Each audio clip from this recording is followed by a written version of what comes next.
Menurut beberapa kepercayaan, saat kita memikirkan seseorang dengan perasaan positif, maka perasaan itu dapat mempengaruhi pikiran bawah sadar orang tersebut, sehingga mendorongnya untuk memikirkan kita.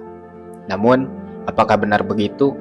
Kemungkinan besar iya, karena ada banyak teori yang bukan hanya bisa menjelaskan hal ini, tapi juga membuktikannya.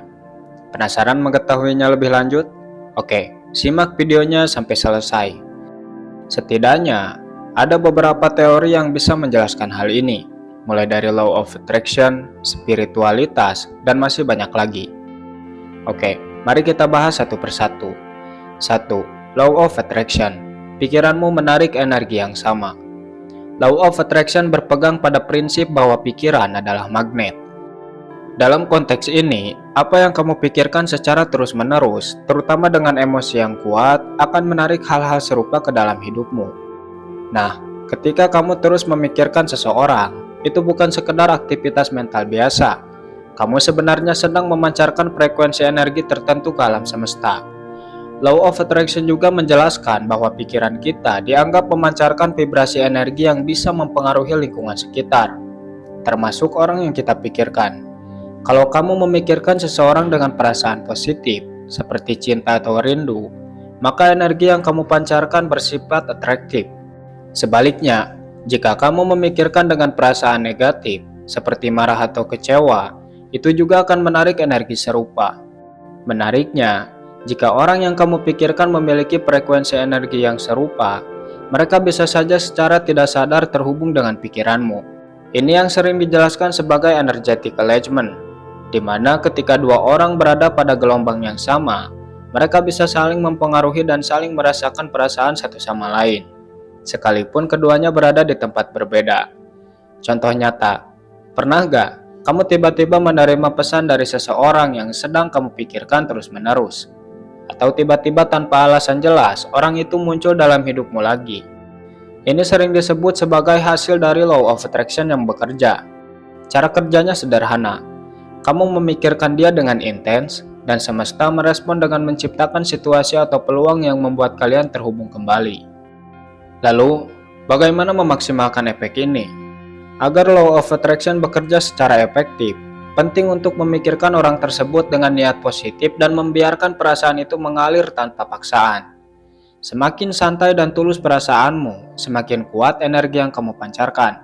Dan siapa tahu di saat yang sama, dia juga merasakan getaran yang sama dan mulai memikirkanmu. Dengan kata lain, semesta bisa jadi sedang bekerja di balik layar untuk menyatukan pikiran kalian. 2. Perspektif spiritual. Koneksi jiwa yang tak terlihat. Dalam perspektif spiritual, pikiran dan perasaan bukan hanya sekedar aktivitas dalam otak, tetapi bagian dari energi jiwa yang bisa mempengaruhi orang lain, terutama jika ada ikatan khusus di antara kalian. Ketika kamu terus memikirkan seseorang, ini sering dikaitkan dengan adanya koneksi batin atau spiritual bond yang kuat. Beberapa tradisi spiritual percaya bahwa setiap orang memiliki soulmate atau twin flame. Soulmate adalah jiwa yang ditakdirkan untuk bertemu dan saling melengkapi, sementara twin flame adalah orang yang berasal dari jiwa kita namun terpisah secara fisik. Jika kamu terus memikirkan seseorang, itu bisa menjadi tanda bahwa orang tersebut adalah bagian dari perjalanan jiwamu. Pikiran yang intens terhadap mereka mungkin muncul karena jiwa kalian saling mengenali, bahkan jika secara fisik hubungan itu belum terjalin. Konsep telepati emosional juga sering muncul dalam diskusi spiritual. Ini adalah kemampuan untuk merasakan emosi atau pikiran seseorang tanpa komunikasi langsung. Jadi, saat kamu terus memikirkan seseorang dengan perasaan yang kuat, vibrasi itu bisa terkirim ke mereka secara tidak sadar. Orang tersebut mungkin tiba-tiba merasa gelisah, teringat padamu, atau bahkan bermimpi tentangmu.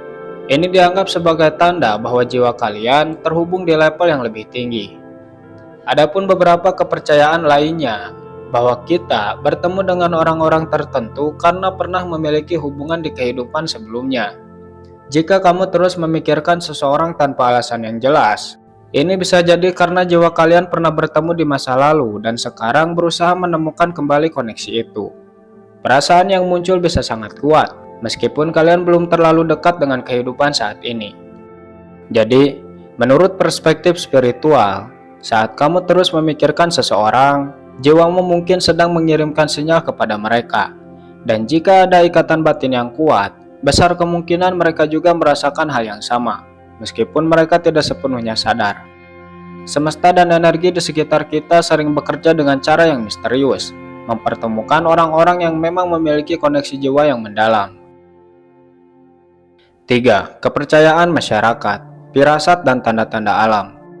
Dalam berbagai budaya dan kepercayaan masyarakat, ada banyak mitos dan keyakinan yang menyebutkan bahwa jika kamu terus memikirkan seseorang, itu bukan kebetulan. Ada yang percaya bahwa ini adalah bentuk komunikasi batin antara dua orang yang saling terhubung. Misalnya, dalam tradisi Asia, ada konsep bahwa jika telingamu tiba-tiba berdenging, itu pertanda ada seseorang yang sedang membicarakan atau memikirkanmu. Jika yang berdenging telinga kiri, itu dianggap ada yang memikirkanmu dengan perasaan positif. Sementara jika telinga kanan, bisa berarti sebaliknya. Di beberapa daerah, mimpi tentang seseorang juga dianggap sebagai sinyal kuat bahwa orang tersebut sedang memikirkanmu. Masyarakat percaya bahwa mimpi bukan hanya bunga tidur, tapi juga pesan dari alam bawah sadar atau bahkan dari semesta. Kalau kamu sering memimpikan orang yang sama, ini dianggap sebagai tanda bahwa ada koneksi yang sedang terjalin di alam pikiran kalian berdua. Selain itu, firasat juga sering jadi bagian dari kepercayaan masyarakat. Pernah gak kamu tiba-tiba merasa gelisah atau teringat seseorang tanpa alasan jelas? Banyak orang percaya bahwa perasaan seperti ini adalah bentuk energi yang datang dari orang yang sedang memikirkanmu. Bahkan dalam beberapa budaya, jika kamu tiba-tiba bersin tanpa sebab, itu dianggap sebagai tanda bahwa seseorang sedang menyebut namamu. Keyakinan ini juga diperkuat dengan cerita-cerita dari mulut ke mulut, di mana orang-orang bercerita tentang pengalaman mereka yang tiba-tiba bertemu atau dihubungi oleh orang yang terus memikirkan mereka. Ini dianggap bukan kebetulan semata, melainkan hasil dari energi atau ikatan batin yang tidak terlihat tapi bisa dirasakan.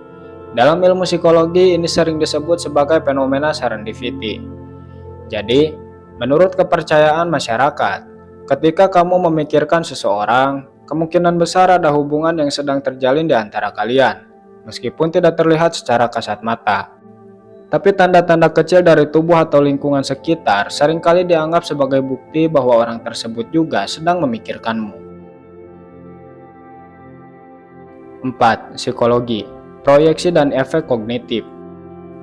Dari sudut pandang psikologi, ketika kamu terus memikirkan seseorang, itu bisa jadi hasil dari bagaimana otakmu memproses emosi dan pengalaman. Salah satu konsep yang relevan adalah proyeksi, di mana perasaan yang kuat terhadap seseorang membuatmu meyakini bahwa orang tersebut juga memiliki perasaan serupa. Ini sering terjadi karena otak kita cenderung mencari pola atau hubungan yang mendukung apa yang kita rasakan. Fenomena ini dikenal sebagai confirmation bias.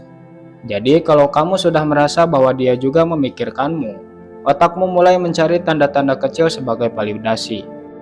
Namun, ada juga fenomena menarik yang disebut emosional contagion atau penularan emosi. Ini adalah kondisi di mana emosi seseorang bisa mempengaruhi orang lain tanpa disadari, terutama jika ada ikatan emosional atau sering berinteraksi. Jadi, jika kamu punya hubungan dekat atau pernah berbagi momen emosional dengan seseorang, perasaan yang kamu alami bisa saja terbaca secara tidak sadar oleh mereka.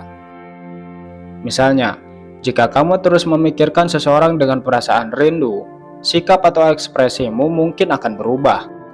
Dan ini bisa ditangkap oleh orang tersebut, memicu mereka untuk memikirkanmu kembali.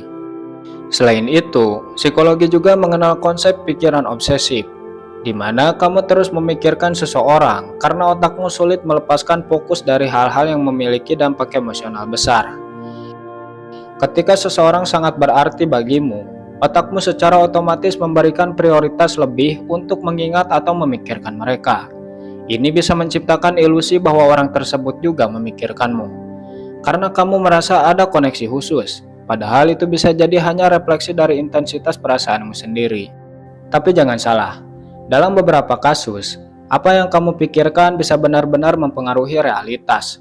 Misalnya, jika kamu memikirkan seseorang dengan intens, kamu mungkin jadi lebih peka terhadap peluang untuk bertemu atau berinteraksi dengannya. Ini disebut self-fulfilling prophecy, di mana keyakinanmu mempengaruhi tindakanmu, yang akhirnya membuat hal itu benar-benar terjadi.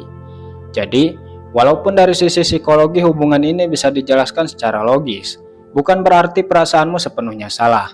Bisa jadi ada bagian dari dirimu yang memang menangkap sinyal halus dari orang tersebut. Jadi, menurut psikologi, ketika kamu terus memikirkan seseorang, itu bisa jadi campuran antara proyeksi perasaanmu sendiri dan bagaimana otakmu merespon hubungan emosional. Dalam beberapa kasus, hubungan ini bisa saja bersifat timbal balik, terutama jika ada koneksi emosional yang kuat di antara kalian.